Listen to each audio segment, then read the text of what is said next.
So good afternoon, everybody, and welcome to today's WEConnect International webinar. My name is Maggie Berry, and I'm the Executive Director for WEConnect International here in Europe, and I'm delighted that you've joined us for today's webinar, Understanding Today's Customers Through Segmentation. Our presenter today is Noreen Cesareo, an experienced international specialist in brand, marketing and communications. Her business Market Accents is a WEConnect International Certified Women's Business Enterprise. Now, we all know that today's customers expect relevant messages and a satisfactory customer experience. Marketeers look at the customer journey and the different types of customers and then group them into segments using common traits, characteristics, loyalties and purchasing behaviours. In this webinar, Noreen's going to be looking at the benefits of segmentation and what they can bring to your business and to the overall customer experience. And she's going to share how you can map out your own customer's journey and how to segment your clients. To keep background noise to minimum, I've got all participants on mute, so please do use the chat functionality if you've got any questions, and there'll be time for Q&A at the end. Noreen's probably going to talk for about 40 to 45 minutes. The session is being recorded, so you'll be able to listen back again. So Noreen, I'm going to pass the presenter rights over to you. Hold on. And then, oh, I've lost him, just hold on.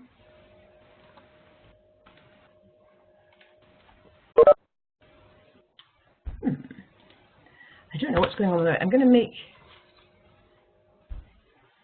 Actually, Noreen, I think I'm going to have to move the slides for you. For some reason, you just let me know. I'm sorry, okay?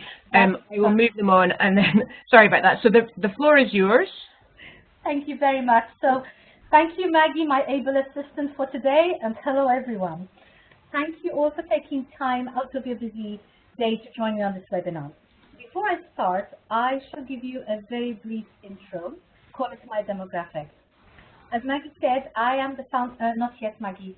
Sorry. I am the founder and principal of Market Accents, which is a London-based marketing and communications with an office in Milan. You may have detected an accent, and those of you who know me why, and yes, I am originally from Malta. For those of you who do not know a lot about this little sun-kissed island in the Med, Malta lies 60 nautical miles south of Sicily and Italy. It is a marvelous place if you are keen on history, culture, sun and sea. In fact, the sun shines for at least 300 days out of the year, 3,000 hours of sunshine per year. To put that into perspective, that is twice the amount of sunshine enjoyed by cities in the northern half of Europe. Enough country profiles, as back to the business of today, we are going to be discussing segmentation. I have always been involved in marketing, and at university I immersed myself in marketing, communications and journalism, then specialized and read for a master's in strategy and marketing.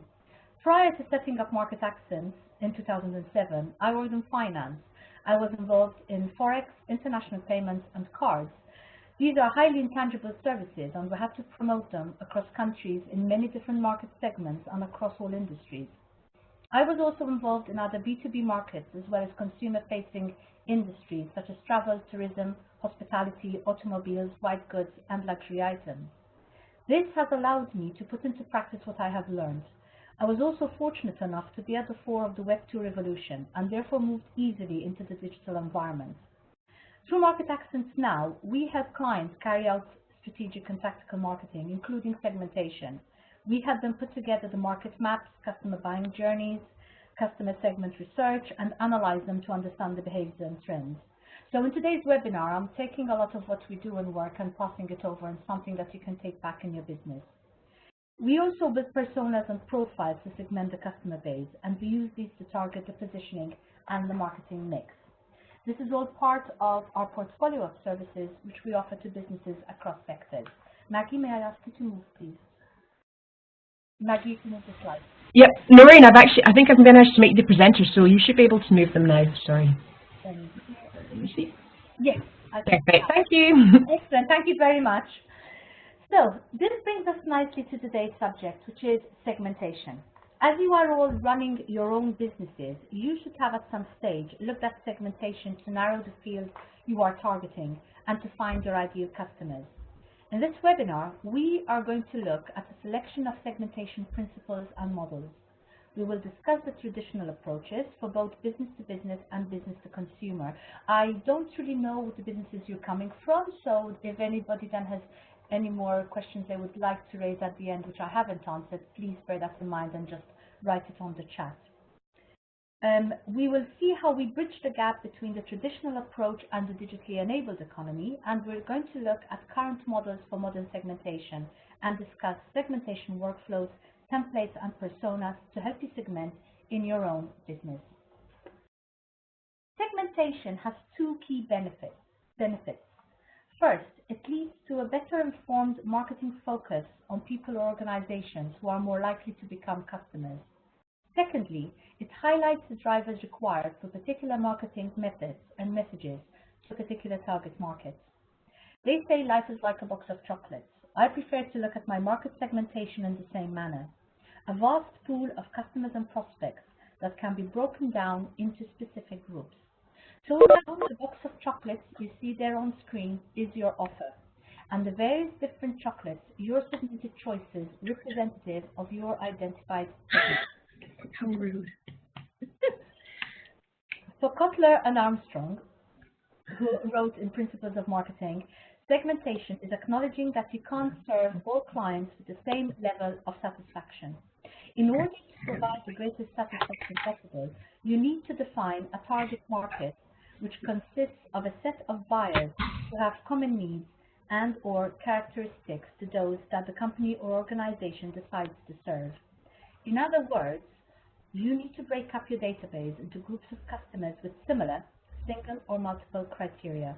This could be postcode, gender, age, or even behavior, such as when they made the purchase. We have all experienced this in some form as customers. Just think of Amazon or Facebook advertising, which offers detailed segmentation through personalized announcements. I will here draw attention to the word personalization, which is about tailoring content within communication based on customer data, such as using their first name or displaying their postal address. This is not segmentation, it's personalization. Market segmentation is used for strategic planning. It will examine the markets the company should go for and what offerings should be made. It also helps to identify the potential of markets, including share, profits, and the potential return on investments.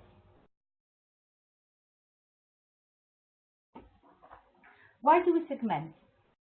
We segment to find profitable markets, deliver relevant messages, and create loyalty. Segmentation has a business value. It is allowing us as a business to offer and deliver the right segment to the right person at the right time, which increases the likelihood of converting a sale.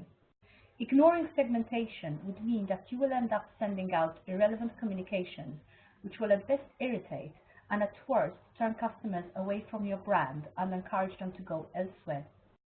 Segmentation develops competitive advantage.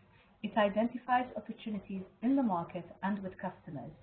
It gets you ahead of the game and empowers you to anticipate future needs for your market. It provides better choices about where to compete and where not to compete. It allows you to talk to the market in a way customers can understand, and it enables you to create a superior offering, product or service. As I said, and you see on the slide, one size does not fit all. Segmentation does increase engagement rates and greater loyalty. Once a brand resonates with its customers, it creates an expectation that it actually understands them. If brands do not use the information they have to deliver more appropriate and engaging experiences, then they are signaling that they do not really know them at all and may eventually lose the very loyalty they have invested so much in. The easier, smoother, and more relevant marketeers make the experience, the more affinity customers will feel towards the brand. Brands that consistently deliver high-quality experiences put themselves in the best position of making customers loyal customers. So, in summary, as we say in market accents, we believe in smart marketing, marketing that is targeted and relevant. You should not be investing in initiatives that are not aligned to your goals, and segmentation points you in that right direction. It helps you communicate consistently to your ideal customer. It helps you discover what your customers want and need and the price they are willing to pay. It helps you find customers that will most likely buy your solutions, thus creating loyalty. It builds a foundation for sales through multiple integrated channels. Most importantly, it creates the opportunity for sales and long-lasting brand-customer relationships, thus setting the scene for your marketing plan, which is the actual roadmap to help you achieve your business goals.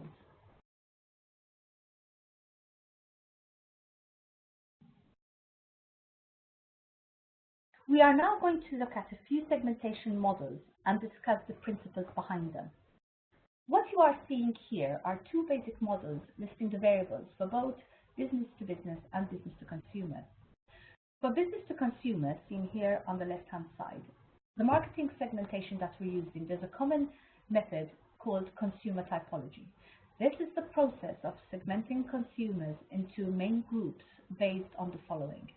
Geographic, which is breaking the market into sections by climate, density, market size, world, or states. Many companies actually even add climate because if their products or services rely on the weather, such as clothing, winter clothing, or snow equipment, or boating, it needs to be taken into consideration.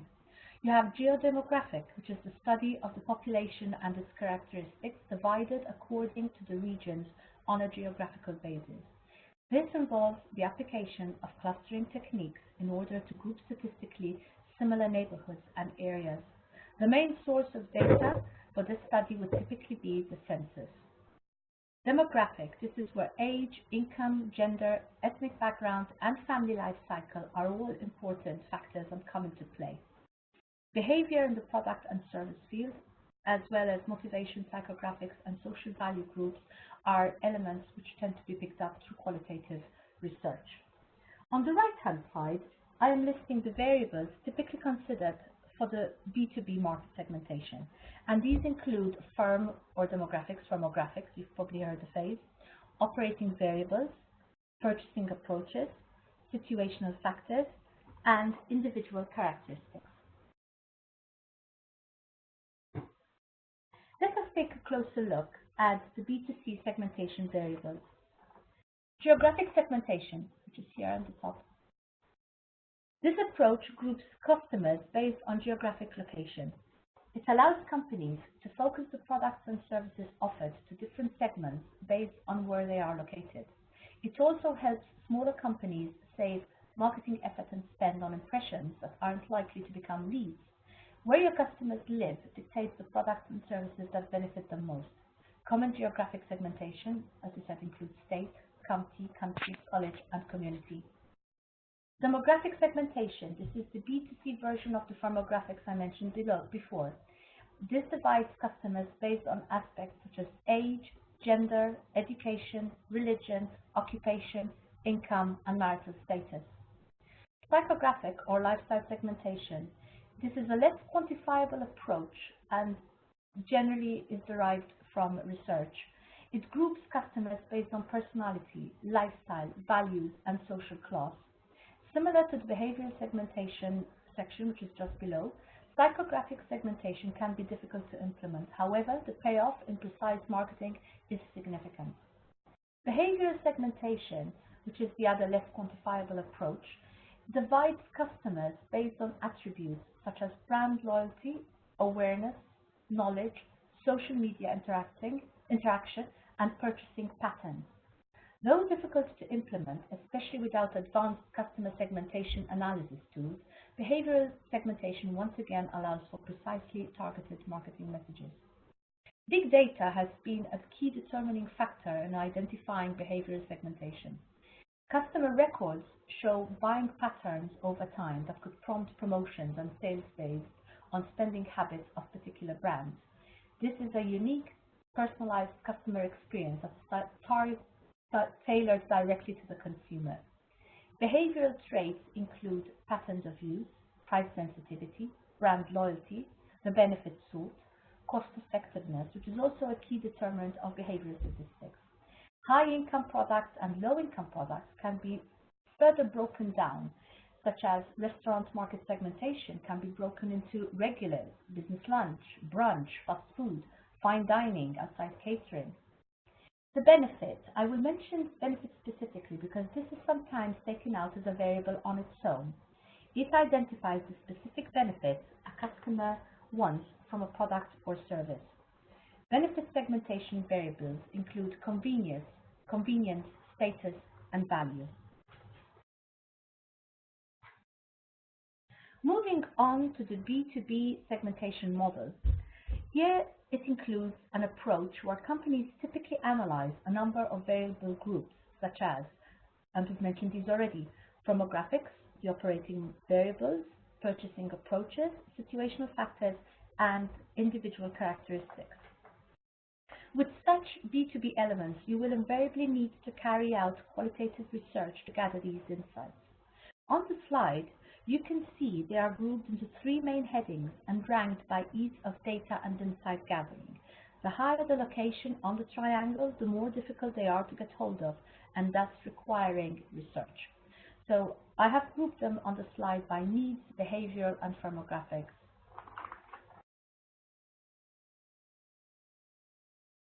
Taking a closer look at the segments which we are discussing here, we need to bear in mind the defining factors which actually make up a segmented group. Segmented groups must be substantial. They must be easily identifiable and measured. The segment must be accessible to you as a brand and your team, and they must be able to develop targeted marketing initiatives for the marketing mix.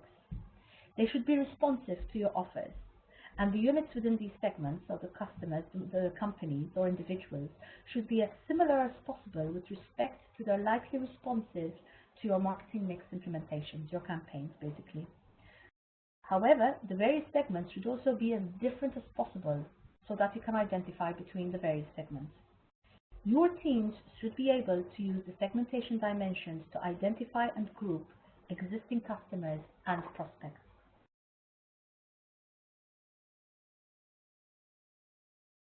This brings us to the multi-million-dollar question. Is segmentation still relevant in today's multi-connected, omni-channel, savvy customer environment where they can find everything on the internet at their fingertips? Segmentation is one of the key pillars of marketing today. Simply put, when you don't segment, you don't personalize. When you don't personalize, you hugely reduce your connection with the people you're trying to reach. And when you don't connect with your audience, you limit your impact, no matter what marketing and sales efforts you're doing for your solution. While technology is changing behaviors, in itself it is not a segment, as it is only a channel through which the customer is choosing to find information, compare, communicate, or purchase your solutions. So what are these changes we're talking about, both in the customers and the marketplace? We have all agreed there have been massive changes. The internet has transformed the way customers find information, decide and purchase. However, it has also transformed the way brands reach out and sell. We now see that there is a substantial increase in buying power. There are a greater variety of goods and services on offer. There's greater information about practically anything at the customer's fingertips. There's a greater ease in interacting customer with company, in the placing and receiving orders anywhere, be it at home or when out and about, on your mobile, computer, laptop, wherever. There's also a greater ability to compare notes on products and services anywhere, anytime. Customers are finding it easy to communicate, search, and purchase, while companies are benefiting from the same. They are finding it easier to communicate, search, sell, train, and recruit. In fact, the website can provide companies with powerful new information and sales channels, which in turn can greatly assist segmentation. Let us now consider the actual major drivers affecting us and our segmentation strategies. I have listed three themes here: digitization and connectivity, disintermediation and re-intermediation, customization and customerization. Digitization and connectivity are here to stay, and we need to reinvent ourselves to make sure we are not left behind. Marketing automation, AI, the Internet of Things, these are all opening doors to new opportunities, which so not long ago we could only have dreamt of, or actually probably even seen in sci-fi surroundings. Disintermediation and re-intermediation. Disintermediation is the removal of intermediaries from a supply or value chain, such as cutting out the middleman when connecting within a transaction or a series of transactions. The re-intermediation is the creation of new intermediaries between customers and suppliers providing services such as supplier search and product evaluation. Here in the UK, we should all be familiar with re-intermediation in certain industries, such as insurance. I'm going to mention some brands here. Go Compare the Market from Meerkat, Kayak and Expedia in travel and hospitality, and so forth. Advances in technologies may yet change this scenario and introduce other drivers here. Customization and customerization. In customization, the manufacturer or producer produces a customized product that meets the requirements posted by different customers. Example, we see this a lot in technology within laptops. With customerization, the producer and consumer are both involved in the production of the final product. Let me give you a practical example. You walk into a florist and you don't want what you see on offer, you want a particular bouquet. So you actually ask the flower vendor to help you put together a bouquet suitable for your needs. So what should we do as organizations, as WEBs? Shift from organizing by product units to organizing by customer segments. Shift the focus from profitable transactions to customer lifetime value. Shift your focus from the financial scorecard to also focusing on the marketing scorecard. And shift your focus from shareholders to stakeholders. In the table on the slide, we have listed the main differences in the approaches today. Many of us have already adapted. Do not ignore them.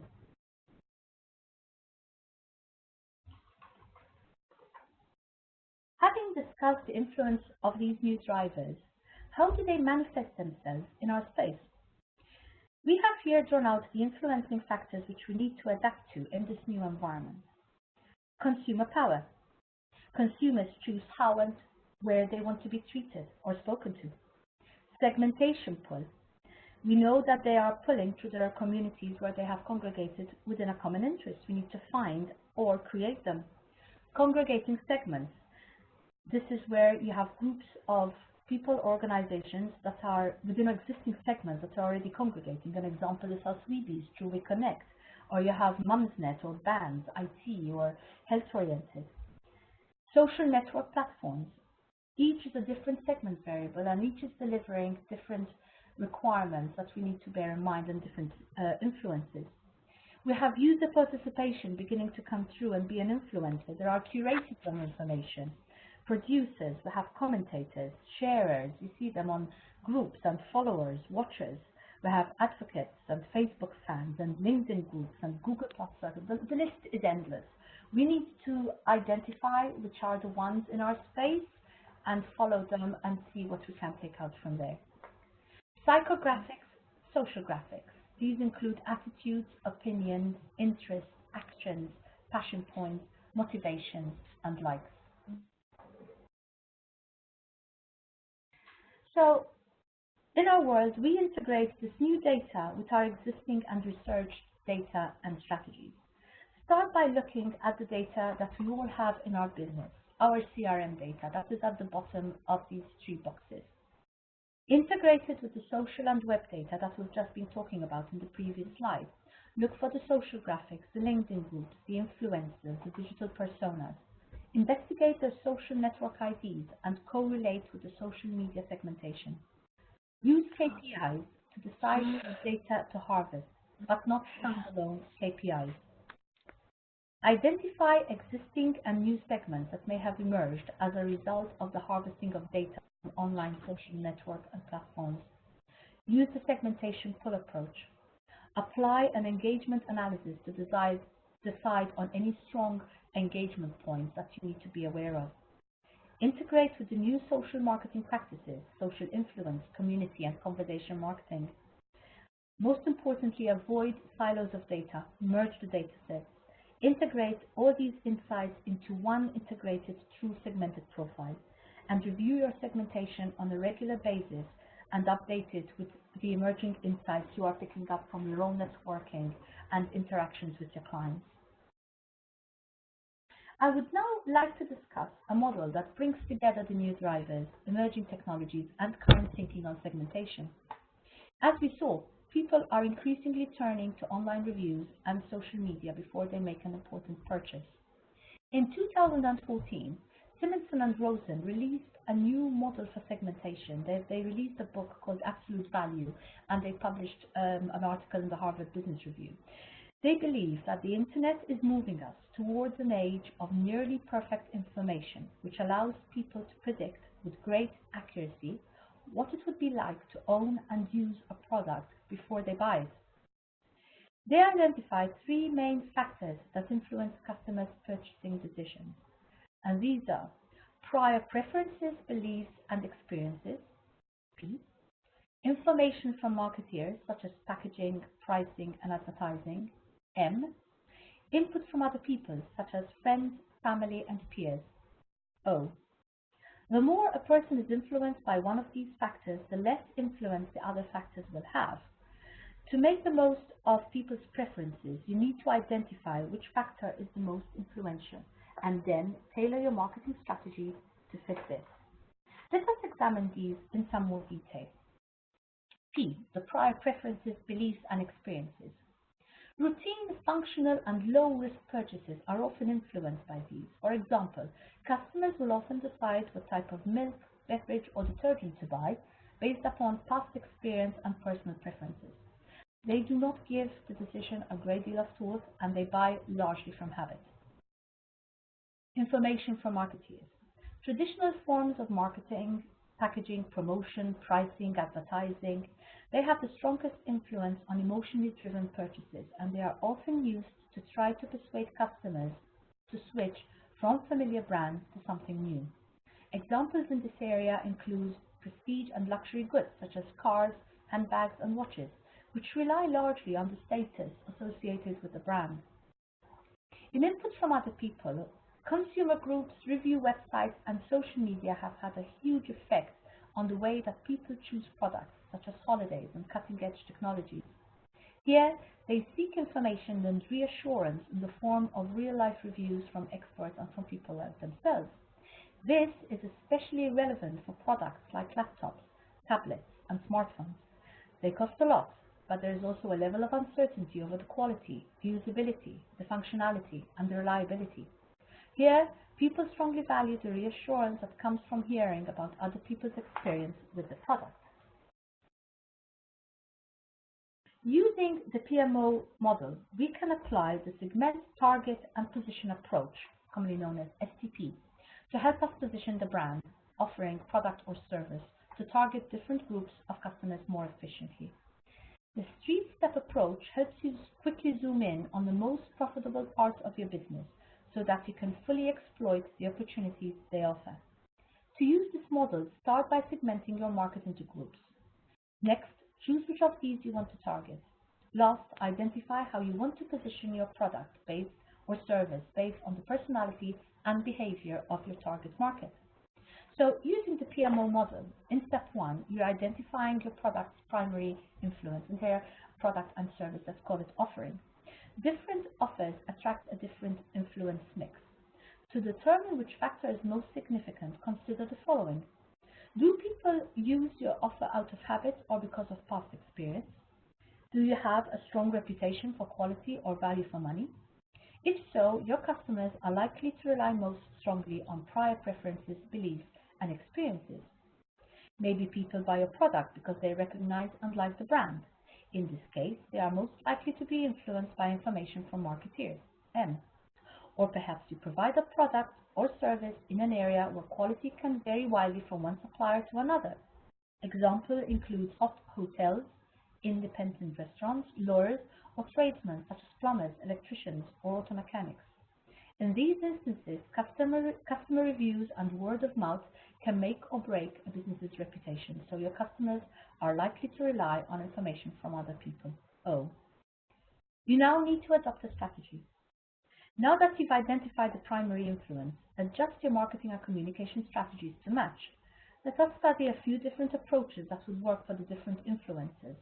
Within P, prior beliefs and experiences, you can focus on ways to improve the value and quality to encourage people to repurchase your offer.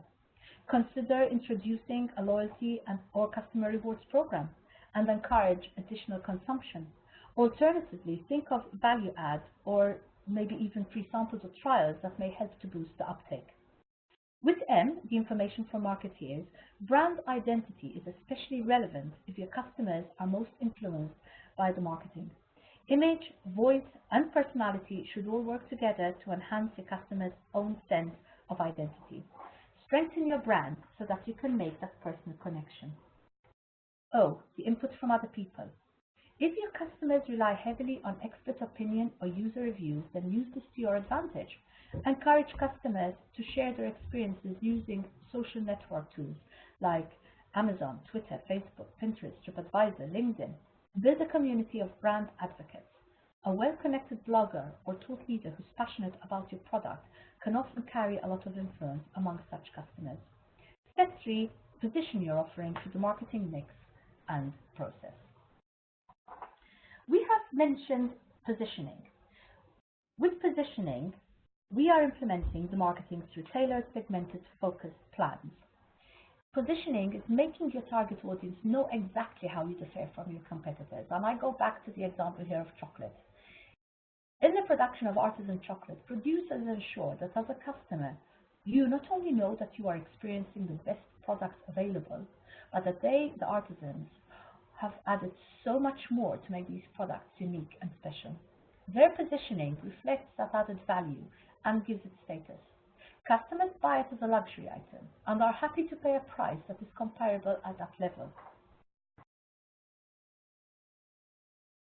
So here we are with the marketing process in action. A typical marketing framework has 4 key areas: know, target, decide, and action. Segmentation fits in the second stage, that of identifying the target market. It is at this stage that we look at both market and customer client segmentation and selection, studying industries that are showing growth or higher spend of money, looking at verticals which are aligned to our particular offers, and identifying customer segments through the demographics, location, behaviors, pain points, and needs. We recommend also carrying out regular voice of customer surveys to help give you those valuable insights. Your brand positioning is part of the model and will be aligned to your target markets and segments.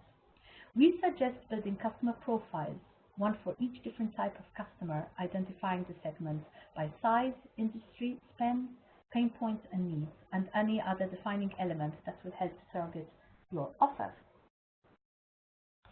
So I am now going to share with you a few tools, workflows, and persona templates that actually you can take back to your companies and put into action. I will start you off by asking you to look at this questionnaire which is on screen, and you will be getting a copy of this following this webinar. See this as your segmentation audit. This was developed by Professor Malcolm MacDonald, who is, in my opinion, UK's preeminent academic authority on marketing strategy, to help set the scene for what needs to be done. Be honest when scoring, and do not worry if you see yourself scoring low points. Few businesses score high on that first go. My next tool is a model to help you map the B2B customer buying journey. What you see is Forrester's model, which uses a customer-centric approach, adapting the customer life cycle as a design framework for company-wide engagement. If the marketing focus is still on a product and channel-centric approach, then you must shift your approach.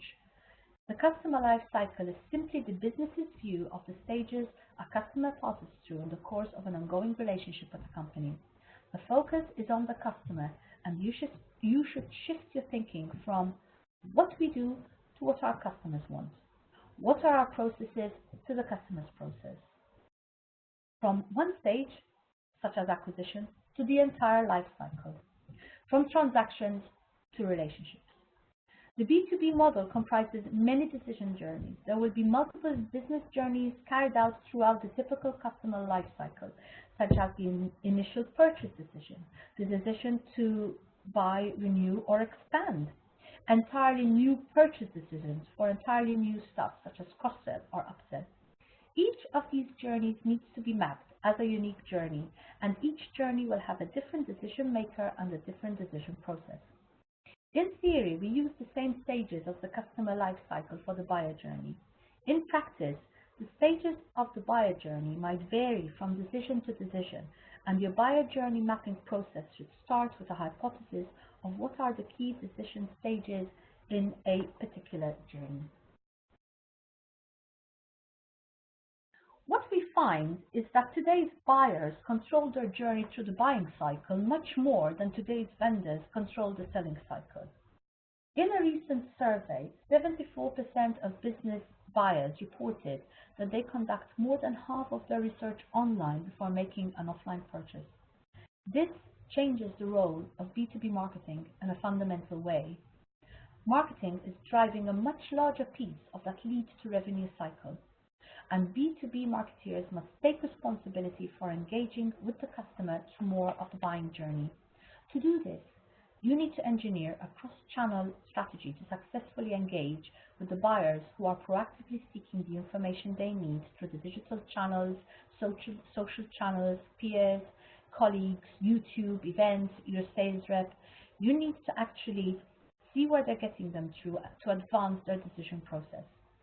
The buyer journey mapping is actually a technique that helps you to understand your buyer's path to purchase. When developing a buyer journey map, use the 5 W's of interrogation. It is the who. B2B buyers purchase in teams. A senior executive might kick off a buying process, but will, however, delegate the exploration and information gathering to an individual contributor within the team. End users may be part of the evaluation process or not.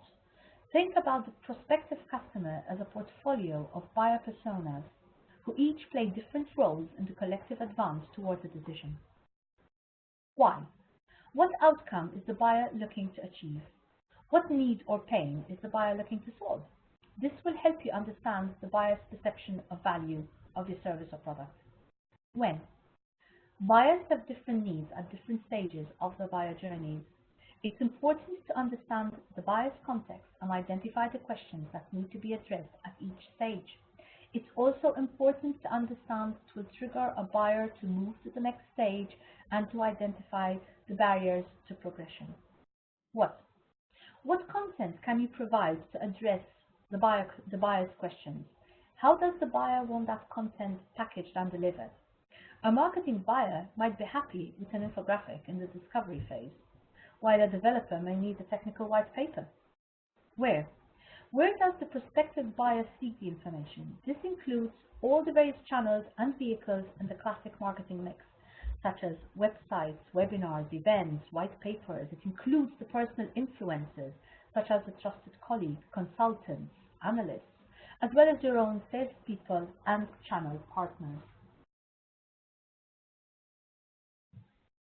This is how you should end up after you have carried out your exercise. I do apologize, it is rather small, but I will be forwarding you copies of this in your packs. Map all the stages and break them down by stakeholder and buyer. Look at their needs. Look at what are their top influences and influencers. Where are they getting influence from? And what is the most impactful content to reach them? How to reach them? What is their preferred channel? And what is their form of delivery? If you need help, ask us. We can help you map the journey and break it down into a marketing plan with the relevant targeted mix. I'm now going to leave you with my final tips and workflow for the day. The whole aim of a good segmentation is to find a result which meets the needs of the market, but reduces the number of offers so as to maximize the efficiency of you as a supplier. When you first start segmenting, always make key accounts a segment on their own. Then apply segmentation to other or smaller customers. And when considering the variables, your starting point is always the demographic or firmographic segmentation approach before progressing onto behaviors and needs. These will require more in-depth investigation and research. As you progress through the variables, you may need to employ research to gain those insights and find the segments. Look for possible needs-based segmentation. Use market research to determine the needs and keep it simple.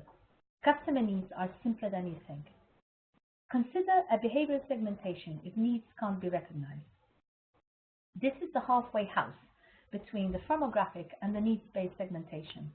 In some markets, identifying needs can be truly difficult. Decision making is done by many people and the needs are always changing.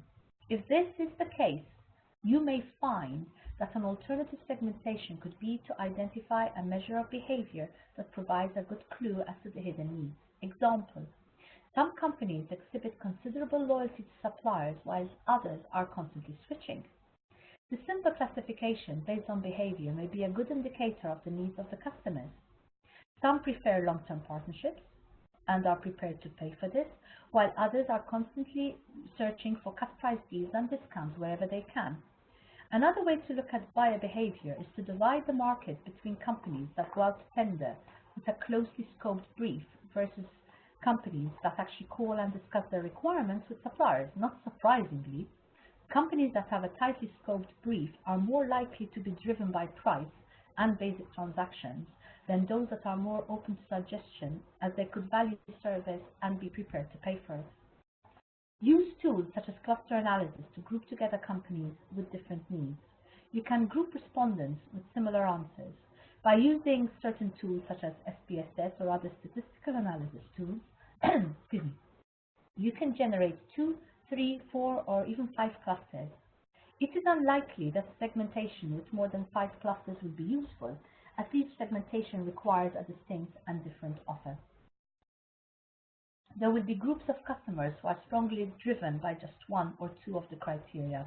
Example, some will want low prices and will be prepared to ignore other elements of the offer. Others may value quality above price. These groups require different needs, different offers with different pricing scenarios. Having achieved a segmentation based on customer needs, ensure that the company then adopts the segmentation. Carry out the exercise with your new prospects and customers and repeat every 6 to 12 months with your existing customer base to ensure that any changing needs are recognized and addressed. And finally, in a spreadsheet, start from a spreadsheet, code all your customers and prospects.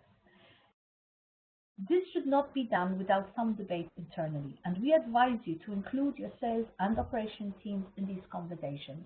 They have a lot of insights, they are your frontliners, they speak to customers on a daily basis, so gather those insights and add them to the actual personas that you have. I'm now going to show you what a persona looks like. In this case, we are looking at Marie Warner's persona. We'll be running her own professional service company that is a client purchasing outsourced services to complement her own offer. Yes, you are right, I did choose Wonder Woman on purpose. I believe I have Amazonian ladies on the call today, so I thought it was very apt to put her there. You can actually see the sort of information that we are gathering and putting together in the persona. We're looking at their backgrounds. We're looking at the company profile. We're looking at their lifetime value with the company, if you actually have the full value added in. We're looking at their professional profile, their preferred way of running their company. We're looking at what would be a typical day in their lives and their frustrations and aspirations.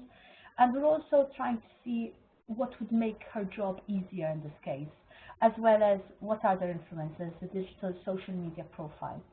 We have picked up an ethos for them. They're totally dedicated to providing a professional service to our clients. And this persona is broad enough to be able to group enough customers behind it, as well as understand what their needs are. Similarly, if we are looking at a B2C persona, I have here, well, I can't be sexist, so you have Thor now. I have put together a very basic sample persona based on a sole trader, which could also be a consumer. So once again, we're looking at background, we're looking at the actual client profile, what are they involved in, what are their hobbies, how do they spend their week when they're not working, what are their goals and common objections to why they would not buy our services, what is an average day for them like, and what are their challenges and pain points, the experience they are looking for, the values, as well as the info sources and digital footprints. So you can see it is quite fun and easy to actually put together your own personas of your clients. And I do suggest you do this because they're a good help for your team, especially when they are facing some irate clients on the phone. They can actually picture them and understand what their difficulties, challenges, and objections are. And for those of you working in the UK who may be going after a consumer market, I am listing here a source which you may find very useful. This is Acorn, the Acorn Consumer Classification, and it actually picks up its information from the census as well as from a lot of other information sources like the ONS, and pulls them together into distinct profiles which are quite useful to use. Do look around, there are many models available, so don't think that you are starting from scratch in all that you do. So as you can see, segmentation is a vast subject matter. Successful segmentation is the product of a detailed understanding of your market and will therefore take time. It is appropriate for those markets where it is essential to combine individual customers or consumers into larger buying units or segments to ensure that your activity is always cost-effective and manageable. When putting this webinar together, my aim was to provide you with an overview that is relevant for today's market conditions. Hopefully, I have given you enough information through the framework, tools, and methodologies for you to take back to your business. Unfortunately, there is too much to cover in our allocated time today. However, if you do have any questions which we will not manage to answer or which I have not answered, please feel free to email. I am also offering a special segmentation package for Weebies, where we will help you develop your segmentation approach with profiles for any of the Weebies on today's calls. Details of this will be included in the email which Maggie will send out afterwards. I am now opening the floor for any questions. Thank you. Noreen, wow, thank you so much. As always, you've covered so much ground in just a short amount of time. So thank you for that.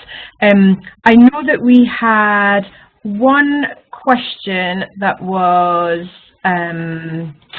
submitted in advance, which I am just looking to, which was around. It says we're offering services that are relevant to most businesses. So how would you break down the market into specific targets? So I guess this is where if you've got quite a general product, you know, that any business could use, is there a good place to start? I mean, it's a big marketplace out there. Do you have any top tips on where to start if you've got quite a general product or service? Yes, as I've spoken today, you do need to find the drivers for your customer base. You're not selling everything to everyone, and one size doesn't fit all. So look at your existing base you have now, or the target clients that you're actually trying to get in a prospect to convert. Pull them out, and they are a specific segment. They are your key potential or your key clients. The rest, start looking at the demographics and the behavior needs, and also the drivers which are driving them. I think I've given enough examples in today's presentation, actually, which you should be able to pick up quite a lot. Examine their communication channels, also the pull segmentation, and understand what they're requiring within those specific needs. As we have seen, B2B tends to gather a lot of their information online. They get referrals and testimonials online, and they ask everybody else. So if this is the case, ensure you have a strong content marketing strategy in place. Articles, white papers, blogs, and the social media pages. I've mentioned the SCP model, and I think that would be one that actually would be quite applicable in the case of where you're looking at how can you segment a good base into different groups. I hope that has answered the question. It was a very broad question. I think it would probably make more sense if the person wanted to email me separately, and I can go into a bit more detail, especially if they are either consumer B2B product or service. Great, thanks, Noreen. And actually, following on from that, what you just said about making sure that you know, now B2B customers are looking at all, you know, looking online for a lot of this information, and you said having that kind of ongoing marketing strategy. Do you have a sense of what percentage of your marketing budget would be invested in this kind of work, this segmentation, either in terms of percentage of budget in pounds or percentage of budget in terms of time? Because I wondered how long, and I know they're ongoing programs, but how long this kind of process of segmentation might take. So I guess there's two questions there about how much of a marketing kind of piece you invest in this and how long it might take. Okay, that is another million-dollar question. It depends on your resources and it depends on your setup. If you are a very small company, you can't obviously be segmenting your customer base all the time because you need to be doing your business development and going out. However, you cannot really know where you're going to go to do your business development if you haven't segmented. So it's a bit of a chicken and egg situation. Mm. And I do suggest that, as they say, marketing plans should be reviewed on an annual basis, marketing strategy at least on every 2 years to make sure you're still on the right direction. Do a big segmentation job at the start of it, and then tweak it and rearrange it as we go along. If you are lucky enough, fortunate enough to actually have a marketing team inside your company, they should be dedicating quite a bit of time to making sure the segments are up to date, because these are then transferred into the persona for the sales team. I think I would have included that as an update on most of the meetings taking place between sales and marketing, where they're giving information and the information is constantly being added and improved to. So yes, Okay. to start it from scratch, you have a bit of a job because you need to get out and look at the actual base you're going for.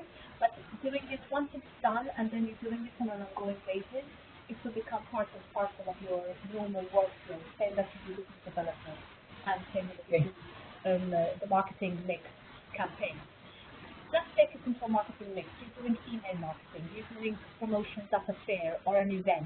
You're always segmenting because you need to understand who are the people coming, and from those people who or businesses, which are the ones you should be speaking to make sure that you are going to move closer towards converting the lead.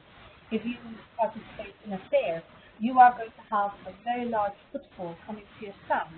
However, which ones are the ones you actually want to make sure your salesperson has pulled aside and started speaking to? They can only do that if they have segments in their mind that they're actually targeting. So it is quite an important starting point for any of your planning process. And I would not say skimp on it, because it's better doing that and then moving into a marketing mix than not doing it at all and going straight into a marketing mix. In terms of budget, once again, how long is it string? How much money can you throw at this?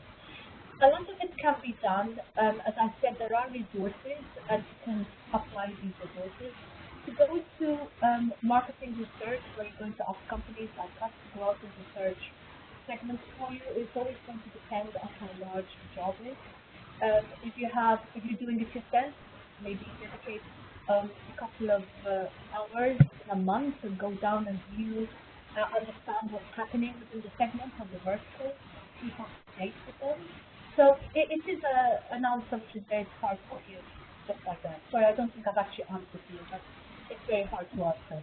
No, that's fine. Thank you so much. And just as a reminder, if you do have any questions for Noreen, please do use the chat functionality, and we can see them there. Noreen, I've just got a couple more. Do you have any recommendations about tools that can track all of this info? I mean, you referenced at the end about a spreadsheet, but are there systems or content management systems that you would CRM systems that you would recommend? Yes, most of the content management systems will allow you to actually build your personas into them and segment them. I just on the top of my head like this, I'm not going to mention them, but I can actually include some of those within the email that you can send out. Okay. Yeah. That would be great. And then I've got two more questions, so please, if any of you do have any questions for Noreen, please do use the chat function. If people wanted to find out more, you referenced a few kind of models and names of processes and strategies. Obviously, you've got an offering that you're going to put together that we can share with the women-owned businesses. But are there any, I don't know, books or resources online that you really rate and think are good places to get more information about this topic, should anybody want? If you are a traditional marketer, Kotler is always your first one, and he has been updating in terms of what's going on. I mentioned Professor MacDonald, who has actually carried out quite a lot of research. He works with Oxford University, and I've actually been fortunate enough to work with him. I know him, and he is absolutely brilliant in his insights. And he has actually written a book about this as well, which I am quite happy to forward to you with details. Okay. The model which I've mentioned, the STP model, segment, target, and move on to implementation, is a model which is used quite widely within most marketing agencies. And once again, you probably, if you Google it, you will come across it, but I can include links for you as well to direct you there. So I would actually go for that sort of model, because it's, the research that's come up with is actually quite recent. It was only published in Harvard Business Review about 2 years ago, and it's very, very relevant for marketing today to include that online digital footprint together with the more traditional tools that we're used to. Perfect. Thank you. Well, yes. I mean, any resources that you're happy to share would be really helpful, and I can pass that on to everybody who's registered. And then I just have one final question. So, if anybody else does have any questions that they'd like to ask Noreen, please do use the chat function. And Noreen, this is in relation to GDPR and whether there are any what people need to take into, what businesses need to take into account as you mentioned about kind of creating all this different data and having it stored in one place. Have you got any advice around how that sits within this new GDPR context? Yeah, I was going to mention it, but I thought I wouldn't. GDPR has added to the data protection legislation which we had before. In our communications with customers, we always need to be very cognizant of how they like to be contacted. If you remember in the last slide when I was actually drawing up, I'm just taking you back. I am assuming you're all looking at the screen still. When we're looking at the mapping, the buyer journey, we're also trying to understand how they want to be contacted. And through GDPR, we now have a very visible confirmation of how they want to be contacted. Some of them are going to tell you, I don't want to be contacted by email. I don't want to be contacted by phones. I want to find the information in places when I come for them. So what GDPR has done is actually put the focus more on the fact that we need to have smarter marketing. We cannot just go out and must email everybody on a list, because that was never going to get us the business. As I said before, if you're sending me information which I find irrelevant, at best I will ignore it, at worst I will never use you. So it was never a good strategy in the first place. It is better to actually know your customer base, get their consent, and then make sure that they're getting the relevant information they want. And email, which is one of the tools mostly associated with the GDPR, because a lot of companies were just not emailing customers, is not the be-all and the end-all. It is just one tool that holds the story of tools. GDPR will state that the information you keep on the customer is not irrelevant. So I'm not going to go and ask a customer personal medical information if I don't need it. However, I can get qualitative information to build my persona. I can imagine them. Example, I'm going to stick to Maggie. WEConnect Maggie are my clients. So let me build a profile around Maggie. I have met Maggie. Maggie is a very outgoing personality. She likes to talk at all times. When it's like that, it's easy to speak and chat to Maggie. I like meeting Maggie out of public events, social events, networking events. So I'm already building a personality around Maggie that I can apply to the rest of the customers. I haven't got in my hand any personal information on Maggie that I'm adding there. I don't know where Maggie lives. I don't know how old Maggie is. I don't know what her family is. However, if I have done some research and she says I can claim that she tells me she comes from a certain area, then that is giving me information I can use. If she's given it to me, then I can build it to adapt to the persona. I'm not storing it. I'm not keeping it on databases to use in ways that she doesn't know and therefore. Perfect. That's really helpful. Thank you so much. Thank you so much, Noreen. I do enjoy chatting and networking. So I don't think there's no more questions have come through. A couple of people are signing off and just saying thank you so much. Really useful, very helpful session. So thanks very much. So Noreen, I will just say a big thank you to you for presenting for us today, from everybody who's joined, and I know that there were a number of people who registered but weren't able to attend the live session, so we'll certainly share the recording with them, along with these resources that you have that you've mentioned as well, and the details of if people do want to come back to you to get some information about how market accents can help them with doing a segmentation project. But this has been really helpful, very insightful. I mean, I'm not a professional marketeer, so this has been really helpful. So a big thank you from us here at WEConnect International for doing that, and I hope it's been interesting for you as well to share your expertise with all the other women-owned businesses today. It has. We're always helping WeBe, so there we go. Thank you all. Brilliant. So thanks everybody, and we'll be in touch with a follow-up. And if you have any questions, you're very welcome to contact Noreen directly. Her contact details are on the slides, and I will make sure that they're in the follow-up email as well. So thanks everybody. Thank you. Thanks.